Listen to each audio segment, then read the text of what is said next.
Thank you.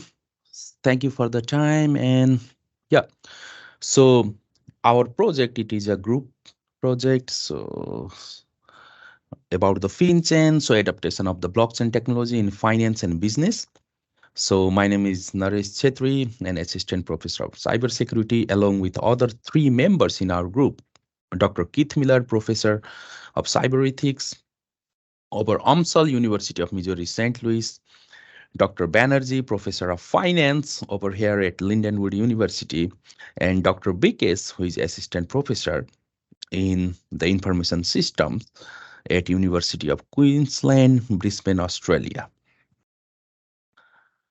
So let us start about the blockchain and the need of the blockchain. So why it is becoming so much familiar or so popular today, not only in finance, so in several areas of business because of the blocks.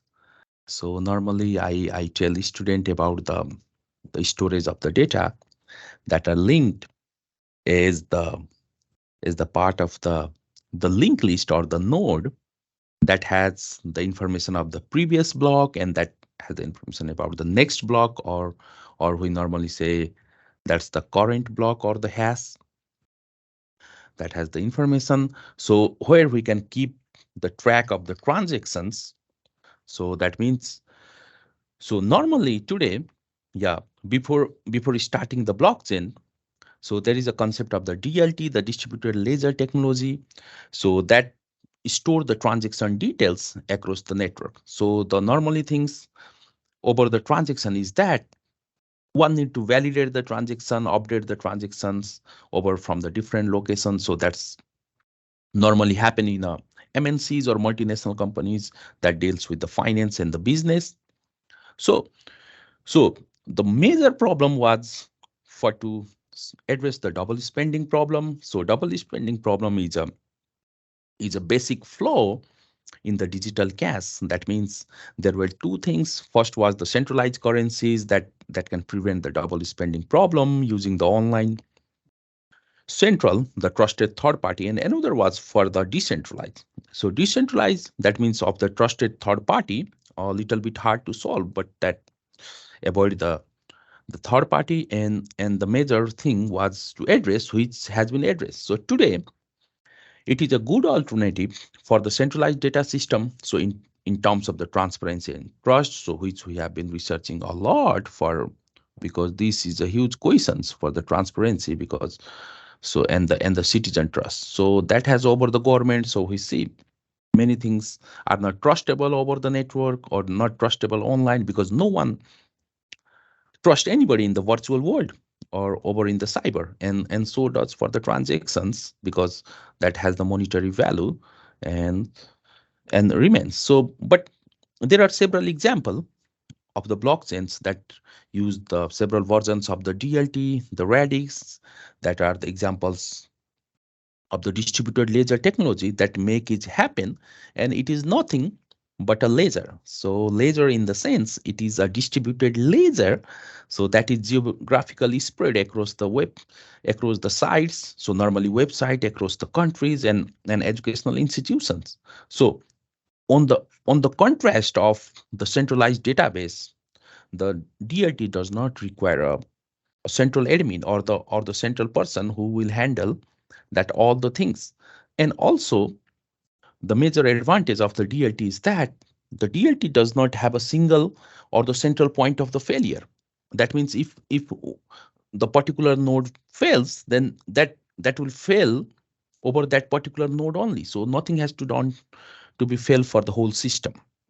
So today blockchain is used interchangeably with the DLT or the distributed ledger technology, and has the increased recognition of DLT that leads to the widespread use and a little bit different than that of blockchain. So we will see how exactly the blockchain will differs with the DLT. That means the only primary purpose is that can store the transaction details in the sequentially linked block. And normally we use the block as n, and that keeps on increasing, goes up to n plus 1 in the fashion of the increasing. So like the block shows over here. and the primary purpose is for the transaction that every block holds. Yeah. But only there is the address of the previous hash, or it is a previous hash that can be sequentially linked, and we can easily find the previous header of the block, so that will help us to find the next block. So very popular today, the blockchain types. So normally the three types we consider, that will be the public, private, and the hybrid, but several programming languages.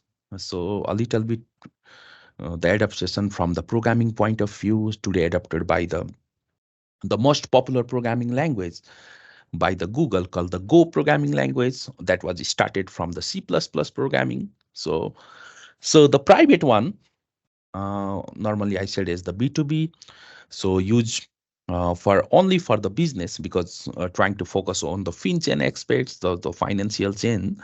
So it is a peer mode of the private blockchain that focus normally on the business, so which is the primary research for this project, and that has the low node scalability and the high performance as compared to the other two.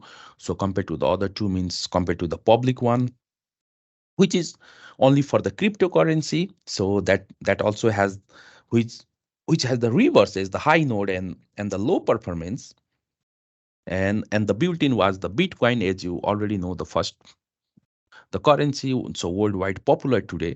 So the programming language was the Golang. So Golang is the programming language designed at the Google, so that first appeared in 2009 by Robert Grismier and his team. So it is object oriented with so many features inbuilt, like the memory safety, the GC for the garbage collection that can handle the problem of the dangling pointer, and the typing also enforced. So typecasting also plays the major role. So that was given in short. So this normally, uh, not the Golang or the Go. Yeah. So just the Go programming language. Yeah. Sorry for the handwriting, because I'm using the the mouse pointer. So the cryptocurrency, the private one has no built-in cryptocurrency like do the public and the hybrid. So the hybrid is the B2C, which is the type 3, and the peer mode is the hybrid that try to combine both the crypto and the business. So crypto and the business in the sense the type 1 and type 2, and the scalability is obviously the reverse with high node and the low performance as compared to the private one, that's for the private blockchain for the business. And the programming language used here is the Solidity. So the Solidity is as compared to the other two programming languages, the C++ and the Go programming language, it is a newer version. So normally founded in 2014 by Gavin Wood, who was also the founder of the Ethereum. So this Solidity programming language is normally based on the object-oriented programming, and that was typically for the smart contracts. So smart contracts, it is under the GNU GPL, the license, that is version 3.0. It is also supported by the Free Software Foundation, the FSF, and by the open source as the FOSS.org. So built-in, as we already said, the built-in cryptocurrency is the Ethereum, which is so popular after the blockchain and worldwide used today. And the founder of Ethereum, Gavin Wood, was the founder of the Solidity. So on the contrary, the first one is the public. So the type 1, that is C2C. That means the peer mode is the public blockchain only for the cryptocurrency. So nothing for the other built-in and for the Ethereum. So that was just the reverse is the high node and low performance, but for the security perspective, so the preferred is the private because of the low node and the high performance. And the programming language was the C++, which I guess we all of know about the C++. So designed by Dr. Bizarny Stroop, it is a C family-based language developed in around 1985. So almost after 30 years of having the C, and there were so many drawbacks of the C. So there were so many things added, like the object-oriented features. We normally say the OOP, oops, with the generic and the functional features, and the built-in currency is the Bitcoin. So that was the built-in for the public blockchain, so which is so popular today. So next, when we talk about the blockchain technology, so obviously for using over the finance, so many banks in the Europe, including several financial institutions and some over there, are adopting the blockchain so to improve their existing service. And the main motive behind was the unique distributed public ledger. That means the two things. So the first one is it's global and distributed. So globally everywhere, and the second one is about the encrypted database. So the two, and that normally combines the two powerful features as the peer-to-peer network and the cryptography. So we will touch a little bit about the goals of the cryptography that normally include for the blockchain technology. So four goals and the need of the peer-to-peer network. So one of the most popular technology behind the world popular cryptocurrency used today is the Bitcoin, and that uses a distributed database. Yeah. So on the contrary, on just the reverse of the centralized database for each transaction, and these transactions are visible to everyone. So that means so nothing on the base of the central admin or on the central users, so that can be visible for the everyone, and everyone can have the transaction approved, and everything goes open standard. So that can be used for the both financial and non-financial sector. So we try to explore that in normally in case of the finance and the business, which we try to focus on this project. So so emergence of BCTs as the result of the computer networking. So the first thing is the peer-to-peer network. That means so blockchain governance provides a more distributed so diffusion of authority in which the authentication source are individual themselves. So that means individual themselves in the sense that they can authenticate themselves or can authenticate individually. And second one is the communication security, which we will talk on the next slide about the cryptography. So the four goals that normally combines with the some goals of the cyber security also, which is also the major and the popular research field today. So also from distributed computing architectures, so to normally to the global database, that means so every several companies, so today several financial institutions like the Bank of America and several banks are presented worldwide, even or several to the continents. That refers to the distributed nature, and they prefer the encrypted database, and we normally say as a distributed public ledger. So now today every business or every financial organization, so normally nobody wants to be the local. So everything today is the part of the global. So cryptography, so is a powerful goal. So it's example of the challenge response authentication protocol. We normally call it the CHAP protocols for ensuring for the authentication. So normally the say said is the AAA, yeah. So authentication, authorization, and the auditing. So the first one for the authentication purpose. So not the all three out of the AAA goals.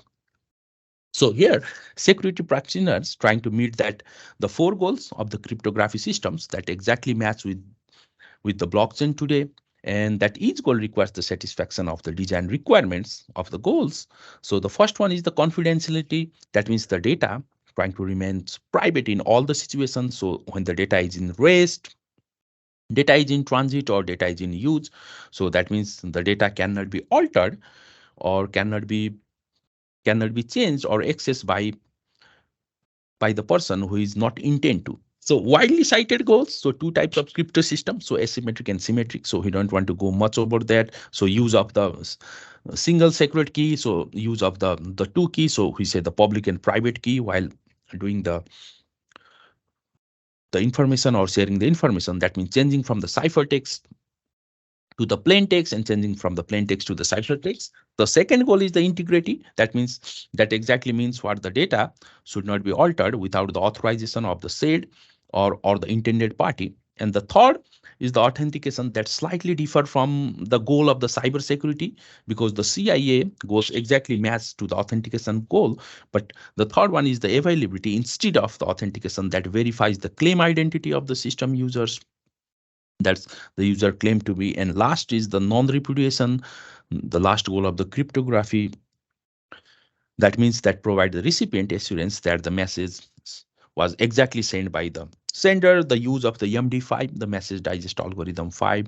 So several use of the digital certificates for the message. So which is today it's part of the blockchain technology.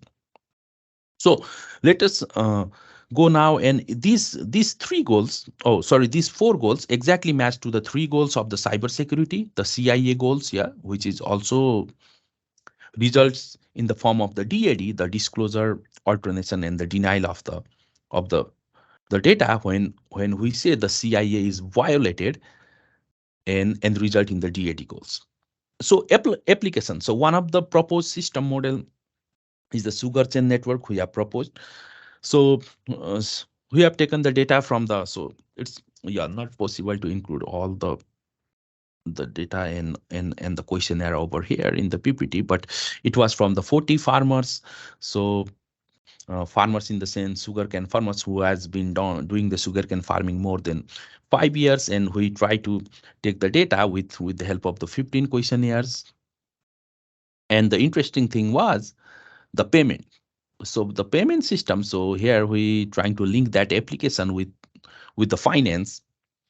So so out of the several question, there was question number 7, which still, yeah, I had to put that over here. So we asked with the farmer, so how long often you get the payment?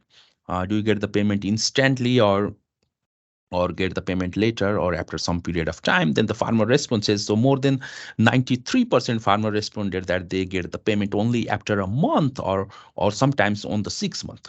So here we want to leverage that and try to make that thing happens, or simplify the process with the help of the blockchain, so that we propose the system model for the sugar chain. That's how the farmer can be benefited with the help of the wallet. That's exactly is the same wallet. I guess the first presentation was over that exactly the wallet that can be shared over the students or not.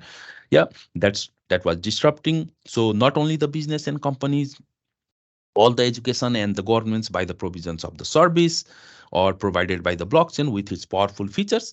So banking today as well as non-banking sector are adopting blockchain to improving the existing product and services. So normally the blockchain application today can be summarized as the healthcare or the IoT, the Internet of Medical Things. So that can have the huge impact. So other than the software defined network security, so use of the smart home and smart cities today, which is so popular and the ongoing thing. And this we have applied over the agriculture and SCM, a part of the supply chain management. So we try to eradicate the problem of the farmers with the help of blockchain. So how they can be benefited, at least for the payment, more that can they get the payment flow on the time when we compare from the seed supply to the consumer. So, and another process is for the online land registration, or we normally say the digitalization of the process, and also today used by several countries for the blockchain. In the part of the e-voting, the electronic voting system, they have been adopted, since in the US also 20 to 30% of the vote is from online. So apart from the voting the people goes to the booth or voting place, or rather than they prefer to do the voting from via mail. So also in case of the cyber security and cyber defense, and obviously the whole thing is related because of the finance and the business, because everything has directly or indirectly connection with the business.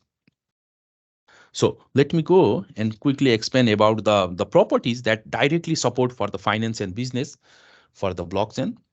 So normally divided into functional and emergent. So there has proved a solution in several areas because the trust is needed, because we don't believe, because on the virtual world, so no trust is there. So several powerful features, so that is has from the accessibility, the anonymity, the consensus mechanism, obviously the cryptography, the four goals, and the decentralized. So database is not centralized. So use of the distributed ledger, we already talked about the DLT in the first slide, and also the efficiency, the flexibility of the transaction, because everyone can verify themselves so would not have to, and the immutability, so that means that cannot be changes, so everything is mutable in context of the other data type or the node where they store the information, but blockchain is here immutable, and we also can apply the mining strategy. So these are not all all of the features, so I have mentioned some of the features we explore going through our literature review in our project. So, and the programmability, as we see, the use of the previous C++ programming language and today's come to the solidity, the powerful programming language used for programming the smart contracts. Yeah. So for finance, so several advantages for blockchain that deals with the smart contracts, and for today for the cross-border payments. Many people has obligations. So when trying to make a payment from US to UK or UK to US, and then there are several intermediaries fees. So bank applies. So that underlines the cryptocurrency, and that has the attractive alternative way to organize the modern finance, because finance today has several drawbacks. So that means, so drawbacks in the sense that depends on the several intermediaries. Yeah, so there are some counterparties, some swift code for the international standards, some security depositories, or this, they had a central security depository, they control the finance of the everywhere around the world, either it is a MNC or the non MNC. The global financial crisis, you already know about the eurozone crisis. So many bank in advanced economies has failed. So there was a recent news in the last week. So there is a repeated instance of the computer hacking, the fraud of the online transaction, that, and the BC has the potential financial application. That means, so is the trustable node, so where everyone can verify themselves. So the main problem is with the mainstream payment and the settlement of the money, or sometimes the security assurance and the clearance where they derive the certificate and other financial instrument and the derivatives. So today's all the banking organization that follow several derivatives and the other financial institutions. And apart from that, there are also the trade repositories that can have the one main application regarding the credit bureaus. So use of the credit card and the FICO score and the bureaus. So many data that can be changed or altered. We see the news that many people use the fake score or the fake the data, so in order to get the loan or get the loan approved.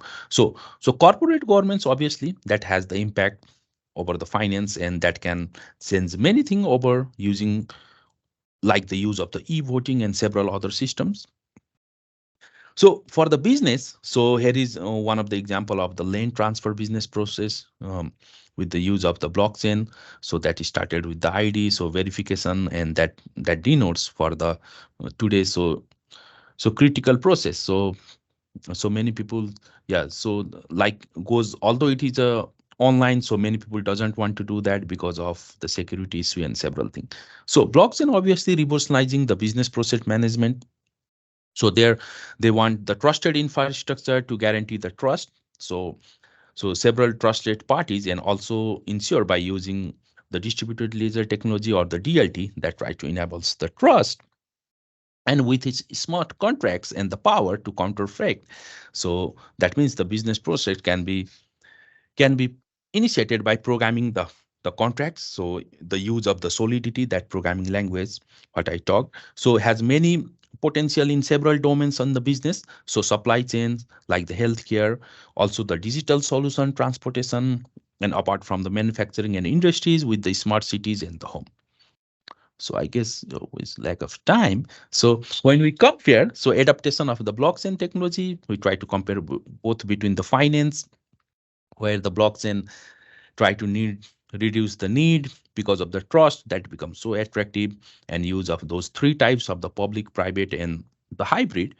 So about, it's talk about the market, where there was a Lehman failure, that of the global financial crisis, as you all know, and over the business or the business process management. So adaptation that has a great deal of attraction, that has shifted, so normally from those three things, from centralized to decentralized, from static to dynamic, and from persistent to transient.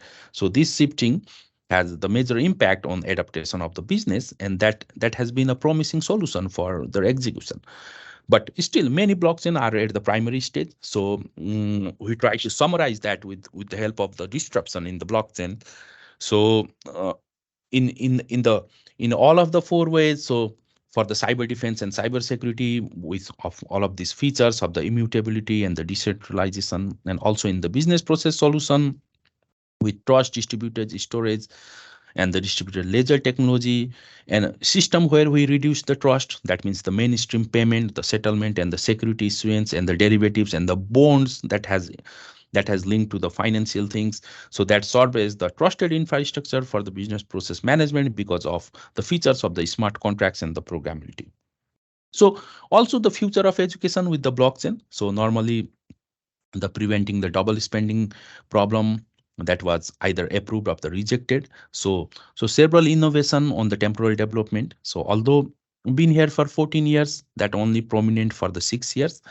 So today focus on the academic certificates and the transcript as long as we move online. So e-verification needed. So several things, the course went it online after the COVID era, several things changed. So two projects, we want to focus over here. That was the CELI project based that provides the teacher and learner with the environment. And another was the blockchain learning logs. So that keep tracks of the learning, like there is the 40 hours essential for the training and essential for every faculty, like those requirements that try to put a logs. So yeah, that was that. So it was a long and huge topic, but try to summarize. Yeah, sorry for the extra time. So I have my references over here, and if you have any questions. Thank you, Naresh. Wonderful. So there at the very end, I just have a few questions, but since we only have 3 minutes, I'll open it up to others. So building on the first presentation that we saw with Kirill and the potential use of blockchain, and of course the article that we collaborated on for contract, looking at contract law in the metaverse and using blockchain to, we lost Kirill, to verify that. What do you see as the potential barriers for more broad or scalable adoption in education with examples like transcripts? Because unless I'm mistaken, last I saw, for instance, Visa can process thousands of transactions in 60 seconds, whereas blockchain, because of the very nature of how it's going to be talking across these encrypted networks, can only do about 19. So what type of advances are we going to need to make this scalable to, say, set up an international system whereby we could verify credentials such as university transcripts? Yeah. So the first thing is about the trust. Yeah. So trust of the government. So I guess slowly the things are progressing.